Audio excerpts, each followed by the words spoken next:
हमारे बीच में आज के दिन जिस योद्धा ने, मैं कह सकता हूं जिस कवि गुरु ने इस राज्य को ही नहीं पूरे देश को शिक्षा की नई पद्धति दी, जिसके लिए नोबेल शांति पुरस्कार दिया गया, वैसे आज रविंद्रनाथ ठाकुर जी को भी स्मरण कर रहा हूं, क्योंकि आज इस भूमि ने हमेशा अपने योद्धाओं के माध्यम से यहाँ के लोगों को एक नई ऊंचाई दी है। শুনলেন বিজেপির সর্বভারতীয় সভাপতি নবীন নীতিন কবিগুরু রবীন্দ্রনাথ ঠাকুরের নোবেল পুরস্কার নিয়ে ঠিক কি বললেন। রবীন্দ্রনাথ ঠাকুর শান্তির জন্য নাকি নোবেল পেয়েছিলেন। আরও একবার শুনে নিন বিজেপির নবনির্বাচিত সর্বভারতীয় সভাপতি নীতিন নবীন দুর্গাপুরের মাটিতে দাঁড়িয়ে ঠিক কি বলে গেলেন। हमारे बीच में आज के दिन जिस योद्धा ने, मैं कह सकता हूं जिस कवि गुरु ने इस राज्य को ही नहीं पूरे देश को शिक्षा की नई पद्धति दी, जिसके लिए नोबेल शांति पुरस्कार दिया गया, वैसे आज रविंद्रनाथ ठाकुर जी को भी स्मरण कर रहा हूं, क्योंकि आज इस भूमि ने हमेशा अपने योद्धाओं के माध्यम से यहाँ के लोगों को एक नई ऊंचाई दी है। বিশ্বকবি রবীন্দ্রনাথ ঠাকুরের নোবেল পুরস্কার নিয়ে বিজেপির সর্বভারতীয় সভাপতি নবীন নীতিনের এমন বক্তব্যকে ঘিরে বিতর্কের ঝড় বিদ্বজন মহলে। হচ্ছেটা কি প্রশ্ন বিদ্বজনদের। সাহিত্য সম্রাট বঙ্কিমচন্দ্র চট্টোপাধ্যায়কে বঙ্কিমদা, রবীন্দ্রনাথ ঠাকুরকে রবীন্দ্রনাথ সান্যাল বলে সম্বোধন করাতে দেশ জুড়ে এবার সেই ঝড়ের দাপটের মাঝেই ফের কবিগুরু রবীন্দ্রনাথ ঠাকুরের নোবেল পুরস্কার নিয়ে এমন একটা বক্তব্যকে ঘিরে তোলপাড় রাজনীতির ময়দান। শেষমেশ সাহিত্যের বদলে শান্তির জন্য রবীন্দ্রনাথ ঠাকুরের নোবেল পুরস্কার। বিজেপির সর্বভারতীয় নেতার এমন মন্তব্যকে ঘিরে বিতর্ক দুর্গাপুরে। হতে পারে এটা স্লিপ অফ টং, এর জন্য এত লাফালাফির কোনো কারণ নেই। প্রতিক্রিয়া বিজেপি নেতৃত্বের তোপ দাগলেন শাসক দলকে। দেখুন, স্লিপ অফ টাং যে কোনো মানুষের হতে পারে, কিন্তু এই নিয়ে তৃণমূল এবং তৃণমূলের পোষ্য কিছু বুদ্ধিজীবী খুব উৎসাহিত এবং খুব লাফালাফি করছে। কিন্তু এই নিয়ে লাফালাফি করার কিছু বিষয় নেই, কারণ যবে থেকে নীতিন নবীনজি এই দুর্গাপুরে রয়েছেন তখন থেকে দুর্গাপুরের বাতাবরণ এবং গোটা পশ্চিমবঙ্গের বাতাবরণ কোথাও না কোথাও গেরুয়াময় হয়ে গেছে। এই জন্যেই পশ্চিমবঙ্গের তৃণমূল ভয় পাচ্ছে, এটা থেকে পরিষ্কার। আর 2026-এ এরা বিসর্জন হবেই, এটাও মানুষ বুঝে গেছে। আসলে বাংলার মাটির সাথে বিজেপির কোনো টাচ নেই, তাই এসব ভুলভাল বকতে থাকেন পাল্টা প্রতিক্রিয়া তৃণমূল নেতৃত্বের। শান্তি নয়, সাহিত্য নোবেল পেয়েছিলেন বিশ্বকবি রবীন্দ্রনাথ ঠাকুর। বাংলার বাঙালির অস্মিতা নিয়ে আর কতদিন এই ছেলে খেলা চলবে, প্রশ্ন বুদ্ধিজীবী মহলের একাংশের। আর কত রঙ্গই দেখবো এখন।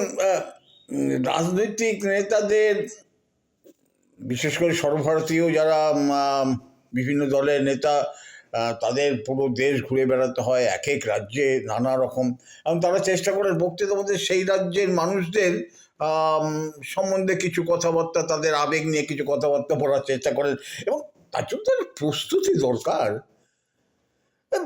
গতকাল আমাদের কারখানা শহর দুর্গাপুরে কমল মেলা নামে একটা বড় মেলা হচ্ছে, সেখানে বিজেপি যে সদ্য সভাপতি নীতিন নবীন মশাই তিনি এসেছিলেন।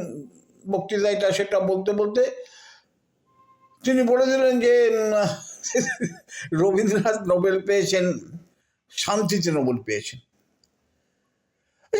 রবীন্দ্রনাথ সাহিত্যে নোবেল পেয়েছেন, বিশেষ করে তার গীতাঞ্জলি বইটির ইংরেজি অনুবাদ হওয়ার পর হয়েছে। এটা তো এই বাংলার কেন ভারতবর্ষের মানুষ সবাই জানে যে রবীন্দ্রনাথ ঠাকুর সাহিত্যে নোবেল পুরস্কার পেয়েছে 1913 সালে।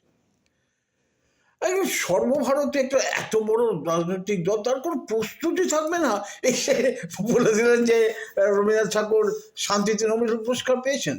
শান্তিতে নোবেল পুরস্কার অনেক পেয়েছেন, আমাদের মাদার টেরেসা পেয়েছেন, সেটা অন্য কথা, সেটা অনেকেই পেতে পারেন। কিন্তু আমি বুঝতে পারি না যে রাজনৈতিক দলের নেতৃবৃন্দ যখন আসেন তারা যথাযথ প্রস্তুতি নিয়ে আসেন না কেন। দরকার হলে বলবেন না, যখন, কারণ এগুলো তো তাদের গ্রহণযোগ্যতা কমে যায়। এমনিতে আমি রাজনীতির কথা ঠিকভাবে বলতে চাই না, কিন্তু বিজেপির বিরুদ্ধে একটা সাধারণ অভিযোগ আছে যে বিজেপি সর্বভারতীয় নেতৃত্ব বাংলাকে ঠিক চেনেন না, বাংলার ঘটনাবলী সম্বন্ধে তারা ঠিক ওয়াকিবহাল নয়, এরকম একটা অভিযোগ করাই হয়। সেক্ষেত্রে বিজেপির সর্বভারতীয় সভাপতি প্রকাশ্য সভায় বলে গেলেন যে রবীন্দ্রনাথ শান্তিতে নোবেল পুরস্কার পেয়েছেন। এই সত্যি কত রঙ্গ দেখবো। আর শুনেছি সর্বভারতীয় বিজেপির সভাপতি উনি এসেছিলেন, রবীন্দ্রনাথ ঠাকুর সম্বন্ধে বলেছেন যে রবীন্দ্রনাথ ঠাকুর নাকি নোবেল পুরস্কার পেয়েছিলেন, শান্তির নোবেল পুরস্কার। ওটা শান্তির নোবেল পুরস্কার নয়, সাহিত্যের নোবেল পুরস্কার পেয়েছে 1913 সালে। বিজেপির নেতৃগণ যখনই আসবেন বাংলার মাটিতে, আপনারা শিক্ষা দীক্ষা নিয়ে আসবেন, কারণ আপনারা জয় শ্রীরাম বলতে অভ্যস্ত, জয় শ্রীরাম ছাড়া কিছু চেনেন না। আপনাদেরকে বাংলায় প্রবেশ করতে গেলে বাংলার একজন শিক্ষক বা শিক্ষিকার দরকার।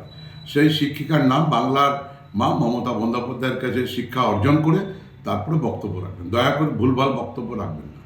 পাগলের মতন বক্তব্য রাখতে গেলে ছাগলে কিনা খায়, পাগলের কিনা বলে। এই তো আপনাদের প্রধানমন্ত্রী একটা বক্তব্য রেখেছিলেন সিঙ্গুরে, আমার বলতে লজ্জা লাগছে। সেই বক্তব্যটা যদি কারো কাছে থাকে আপনারা শুনবেন, আপনার নেতারা শুনবেন, আর যত এরকম করবেন তত আপনাদের ভোট কমবে, আপনাদের জেতার কোনো, আপনারা বিজেপি শূন্য হবেন।